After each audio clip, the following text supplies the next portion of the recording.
এক রাজাকে দেশের জনগণ অনেক ভালোবাসতো। সেই রাজামশাই দেশের সমস্ত জনগণকে উদ্দেশ্য করে বললেন, আমি পরীক্ষা করে দেখতে চাই তোমরা আমাকে কতটুকু ভালোবাসো। আমি একটি পুকুর খনন করেছি।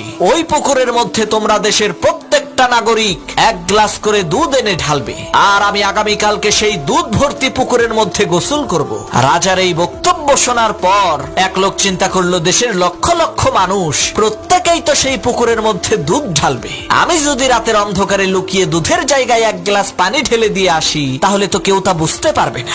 এই কথা চিন্তা করে সেই লোকটি মানুষের ভিড়ের সাথে গিয়ে সবার অগোচরে এক গ্লাস পানি ঢেলে দিয়ে আসলো। এদিকে রাজামশাই সকালবেলা পুকুরের পাশে যেয়ে দেখেন সর্বনাশ, পুকুরের মধ্যে এক গ্লাসও দুধ নেই, সমস্ত পুকুর পানি দিয়ে ভর্তি। এর মানে হলো দেশের সমস্ত জনগণই ভেবেছিল আমার আর দুধ নিয়ে যাওয়ার দরকার কি, অন্য লোকেরা তো দুধ ঢালবেই। প্রিয় ভাইরা, আমাদের চিন্তাধারাও ওই দেশের জনগণের মতো।